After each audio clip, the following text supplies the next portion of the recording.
Hello everyone. तो आज के इस वीडियो में हम हिंदी के क्रैश कोर्स को कंटिन्यू करते हुए आज हम काव्यखंड के 11 चैप्टर प्यारे नन्हे बेटे को, जो कि विनोद कुमार शुक्ल जी की रचना है, आज हम इस चैप्टर के कंप्लीट सारांश को, इसके कंप्लीट ऑब्जेक्टिव क्वेश्चंस और साथ ही साथ हम इस चैप्टर की कंप्लीट सब्जेक्टिव क्वेश्चंस को कवर करने वाले हैं। तो स्टार्ट करते हैं हम इस वीडियो को। देखो, अगर हम इस चैप्टर की कंटेंट की बात करें तो इसमें आपको कुछ खास चीज़ें नहीं पढ़नी। यहाँ पे बस आपको छोटा सा एक वार्तालाप देखने को मिलेगा।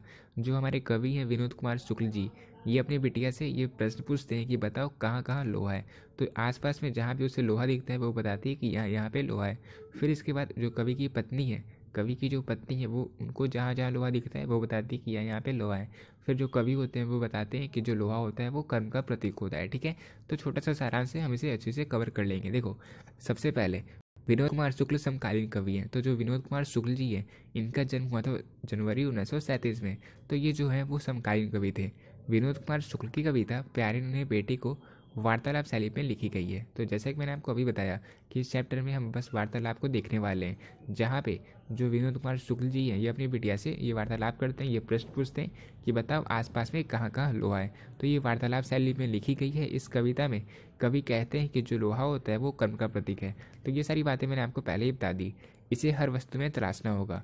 वह प्यारी बिटिया से पूछते हैं कि बताओ आसपास कहाँ कहाँ लोहा है। ठीक है, तो देखो, जो बिटिया होती है वो बताती है, जहाँ जहाँ उन्हें लोहा दिखता है वो बताती है कि चिमटा, करकल, सिगड़ी, दरवाजे की सांकल, कब्जे, इन सब में लोहे लगे हुए हैं। फिर कुछ देर रुक कर उसे कुछ और याद आता है। फिर वो और बताती है कि लकड़ी के 2 खंभों पर वो जो एक सेफ्टी पिन लगा हुआ है जिसमें भैया अपने कपड़े पसारते हैं, इन सब में भी लोहे हैं। पूरी साइकिल, जो साइकिल है, जो लोहे की साइकिल बनी हुई है, उनमें भी लोहा है। तो जहाँ जहाँ पे बिटिया को, जहाँ जहाँ पे उस लड़की को लोहा दिखा था उसने बता दिया कि यहाँ यहाँ पे लोहा लगा हुआ है। ठीक है, फिर कवि बताता है कि जो लोहा होता है वो कर्म का प्रतीक है। वह जहाँ भी रहता है अपनी मजबूती के साथ रहता है। तो जैसा कि आप सभी को पता है कि जो आयरन यानी कि जो लोहा है वो एक मजबूत एलिमेंट होता है, और इस कारण वो जहाँ भी रहता है वो अपनी मजबूती के साथ खड़ा रहता है। उसका कोई शोषण नहीं कर सकता। कवि पुत्री को याद दिलाता है कि फावड़ा, कुदाली, हंसिया, चाकू, खुरपी, बसुरा सभी में लोहा है। तो जो आम मजदूर होते हैं वो जिस कार्य को करते हैं, वो लोहे से जिस कार्य को करते हैं, तो वो बताते हैं कि कुदाली, हंसिया, चाकू, खुरपी, बसुरा, इन सब में भी लोहे लगे होते हैं। तो ये कौन बताते हैं? ये बताते हैं कविवर। फिर इसके बाद कवि को पुत्री के अलावे उनकी जो पत्नी होती है वो भी याद दिलाती है कि बाल्टी, सामने कुएं में जो लोहे की घिरी लगी हुई है, छत की डंडी में जो लोहा लगा हुआ है, ये सारे लोहे के बने हुए हैं। फिर जो ये बातें क्या डिबेट करी है, इसके बाद कभी कहते हैं कि वह समाज के निम्न वर्ग के मजदूर को समाज का लोहा मानते हैं। वे कहते हैं कि जो समाज का निम्न वर्ग का मजदूर होता है वो असल में समाज का लोहा होता है। लेकिन उसके बल पर जो समाज होता है वो तो मजबूती से खड़ा रहता है, लेकिन फिर भी जो मजदूर वर्ग के लोग हैं, जो असल में समाज के लोहा हैं, उन्हें दबा दिया जाता है, उनका शोषण किया जाता है। ठीक है, तो इन बातों को उन्होंने डिपिक्ट करने की इस चैप्टर से कोशिश की थी। तो ये रहा हमारे इस चैप्टर का कंप्लीट सारांश। अब हम देखने वाले इस चैप्टर के कंप्लीट ऑब्जेक्टिव क्वेश्चंस को। तो क्वेश्चन नंबर फर्स्ट है, विनोद कुमार शुक्ला का जन्म कब हुआ था? तो जैसा कि मैंने आपको बताया था कि ये समकालीन कवि थे और इनका जन्म हुआ था जनवरी 1937 में। तो क्वेश्चन नंबर फर्स्ट का आंसर हो गया ऑप्शन नंबर ए। फिर अब सेकंड नंबर क्वेश्चन है, प्यारे नन्हे बेटे को कविता किस शैली में लिखी गई है? तो ये चैप्टर लिखी गई है वार्तालाप शैली में, जो कि हमने सारांश को देखकर अच्छे से पता लगा भी लिया। मैंने आपको सारांश के स्टार्ट में बताया था। तो सेकंड नंबर क्वेश्चन का आंसर हो जाएगा ऑप्शन नंबर बी। अब थर्ड नंबर क्वेश्चन है, विनोद कुमार शुक्ल किस धारा के कहानीकार हैं? तो हमने सारांश में सबसे स्टार्ट की लाइन में ही देखा था कि जो विनोद कुमार शुक्ल जी हैं ये समकालीन धारा के कहानीकार हैं। तो थर्ड नंबर क्वेश्चन का आंसर हो जाएगा ऑप्शन नंबर सी। फिर अब क्वेश्चन नंबर 4 है, प्यारे नन्हे बेटे को कविता में लोहा किसका प्रतीक है? तो प्यारे नन्हे बेटे को इस चैप्टर में जो लोहा है वो कर्म का प्रतीक है। ये हमने देखा था कि कवि ने बताया था कि जो लोहा होता है वो कर्म का प्रतीक होता है। तो क्वेश्चन नंबर 4 का आंसर हो जाएगा ऑप्शन नंबर सी। फिर अब 5 नंबर क्वेश्चन है, विनोद कुमार शुक्ल को 1999 में कौन सा पुरस्कार दिया गया था? तो 1999 में विनोद कुमार शुक्ल जी को साहित्य अकादमी पुरस्कार से नवाजा गया था। यानी कि 5 नंबर क्वेश्चन का आंसर हो जाएगा ऑप्शन नंबर ए। फिर अब क्वेश्चन नंबर 6 है, किस कविता की पंक्तियां हैं कि हर वो आदमी जो मेहनतकश लोहा है, हर वो औरत दबी सताई बोझ उठाने वाली लोहा। तो देखो, ये जो लाइन है, ये लाइन आप देख ही सकते हो, लोहा का बार बार यहाँ पे यूज़ किया गया है।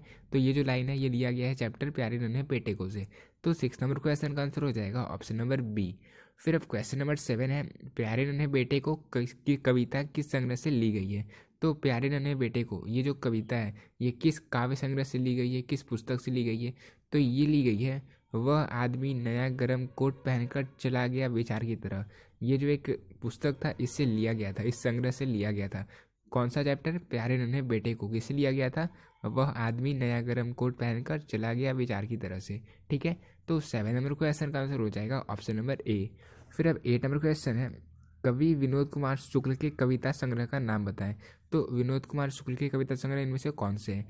तो लगभग जय हिंद जो है वो इनके द्वारा ही लिखा गया था। ठीक है, फिर अब सेकंड है, वह आदमी नया गर्म कोट पहनकर चला गया विचार की तरह।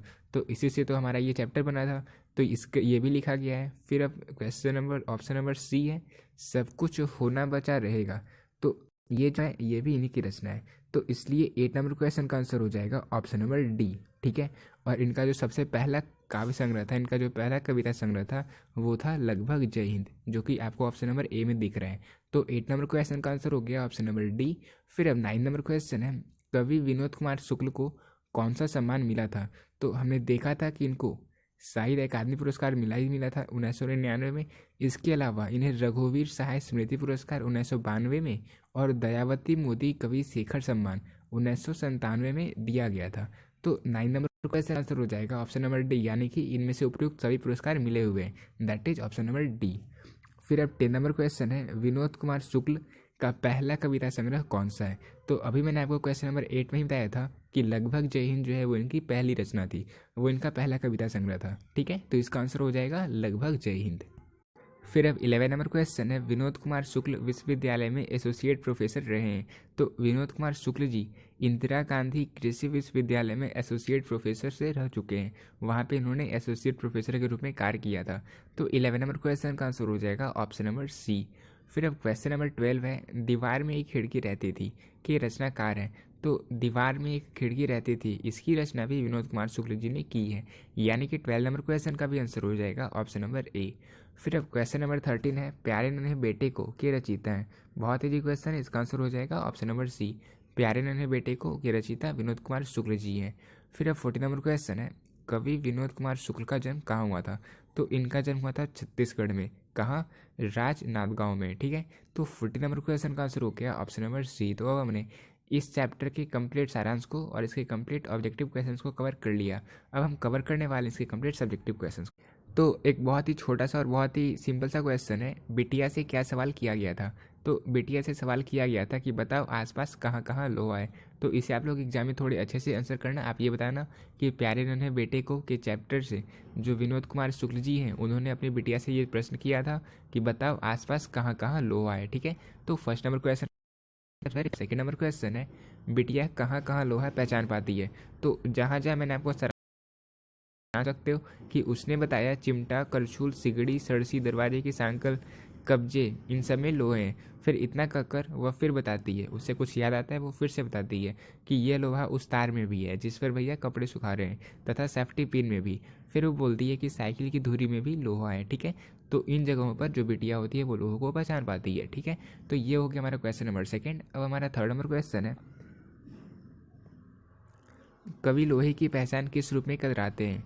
यही पहचान उनकी पत्नी किस रूप में करवाती है? तो कवि ने लोहे की पहचान कहाँ कहाँ करवाई थी वो भी हमने सारांश में देखा था, और उनकी पत्नी ने कहाँ कहाँ करवाई थी हमने ये भी देखा था। तो हम इस आंसर को भी अच्छे से देखने वाले हैं। देखो, कवि के अनुसार लोहा फावड़ा, कुदाली, टंगिया, बसूला, खुरपी, बैलगाड़ी के चक्के का पट्टा, बैल के गले की कांस की घंटी के भीतर लोहे की गोलियों में है, मतलब इन सब में लोहे हैं। ये सारे लोहे के उपकरण कर्म के प्रतीक होते हैं और ये कर्म में उपयोगी हैं। उसके आधार पर ही हमारा जो जीवन होता है, हमारा जो जीवन यापन होता है वो चलता रहता है। उसकी पत्नी भी लोहे की पहचान कराती है।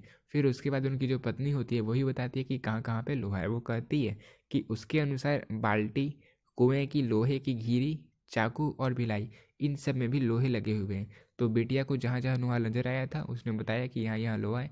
और इसके अलावा जो उनके पिताजी जो कार्य करते थे उन्होंने बताया कि यहाँ यहाँ पे जो मैं कार्य करता हूँ तो इन सब में लोहे लगे हुए होते हैं, और ये जो लोहे हैं ये कर्म का प्रतीक है। ऐसा इसलिए क्योंकि इन सब से ही हमारा डेली लाइफ चलता है, हमारा जो जीवन है वो चलता रहता है। फिर उसकी पत्नी जो घर के काम करती थी उन्होंने बताया कि बाल्टी इन सब में भी लोहे लगे हुए होते हैं। ठीक है, तो ये रहा हमारा क्वेश्चन नंबर 3। अब हम देखने वाले हैं क्वेश्चन नंबर 4 को। अब क्वेश्चन नंबर 4 है, लोहा क्या है, इसकी खोज क्यों की जा रही है। तो देखो, जो लोहा होता है वो कर्म का प्रतीक होता है, ये मैंने आपको पहले ही बता दिया। और यही कारण है कि इसकी खोज की जाती है। यह वही होता है जहाँ पे जो इंसान होता है वो मेहनत करता है, कुछ निर्माण करता है। गरीब मजदूर शोषित के जीवन का लोहा आधार होता है, उसका हथियार होता है लोहा। इसकी खोज का आधार है व्यक्ति कर्म में लगा रहे। तो क्योंकि आपको पहले मैंने बता दिया कि जो लोहा होता है वो कर्म का प्रतीक होता है, और इसलिए इसकी खोज का आधार है कि जो व्यक्ति है वो कर्म में लगा रहे। शोषित भी लोहा का प्रयोग करता है, और साथ ही साथ शोषित के साथ साथ जो शोषक होता है वो भी लोहा का प्रयोग करता ही है। कुल मिलाकर हर आदमी जो मेहनत कश है, जो मेहनत करना चाहता है, जो मेहनत करता है, वह स्वयं लोहा है। और हर औरत जो दबी सताई है वो भी लोहा है।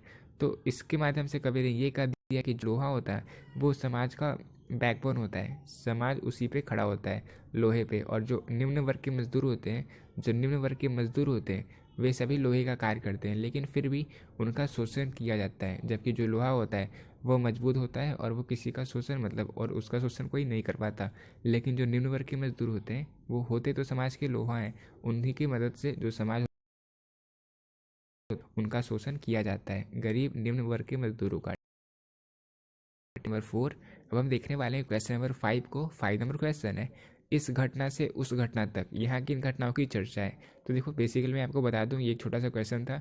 इस घटना का अर्थ इससे है कि जो घर गृहस्थी जीवन होता है उससे इस घटना का अर्थ होता है, और उस घटना का मतलब व्यवसाय से हो गया। ठीक है, देखो, इस घटना का अर्थ गृहस्थी से है तथा उस घटना का व्यवसाय।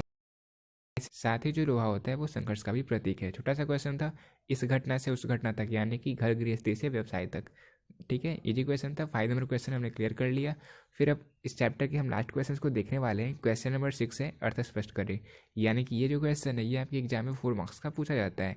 तो देखो, लाइन है कि हर वो आदमी जो मेहनत कश लोहा है, हर वो औरत दबी सताई बोझ उठाने वाली लोहा। तो अब मैंने आपको फॉर्मेट तो ऑलरेडी बता दिया है कि आपको किस तरीके से इन क्वेश्चंस को आंसर करना होता है। सबसे पहले आप ये बताते हो कि ये जो लाइन है ये किस चैप्टर से लिया गया है। फिर आप ये बताते हो कि उस चैप्टर को किसके द्वारा लिखा गया था। तो देखो, प्रस्तुत पंक्तियाँ विनोद कुमार शुक्ल की कविता प्यारे नन्हे बेटे को से लिया गया है। कवि यहाँ पर ये संकेत कर रहे हैं कि हर वो व्यक्ति जो श्रमिक होता है वो लोहा ही है।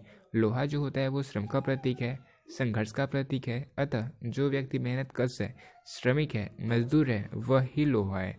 लोहा वह स्वयं भी है, लोहे पर उसका जीवन भी आधारित है। यानी कि वो खुद भी लोहा है, और साथ ही साथ उसका जो जीवन है, वो जो अपना जीवन यापन कर रहा है वो लोहे की बदौलत ही कर रहा है। उसका जो जीवन है वो लोहे पर ही आधारित है। यही स्थिति उस स्त्री की भी है जो सताई हुई है, दबी हुई है, बोझा उठाती है। अगर वह लोहा ना होती तो अत्याचार सहकर और बोझ उठाने से मर न गई होती, लेकिन क्योंकि वो लोहा है वो सहनशील है, और इस कारण वो भी ये कार्य किए जा रही है, दबी हुई है फिर भी। तो इसलिए इस कंप्लीट लाइन को हमने क्लियर कर लिया, और अब हमारा जो ये चैप्टर है ये पूरी तरीके से कंप्लीट होता है। छोटा सा चैप्टर था, कंप्लीट कर लिया। मिलते हैं नेक्स्ट वीडियो में एक नए चैप्टर के साथ।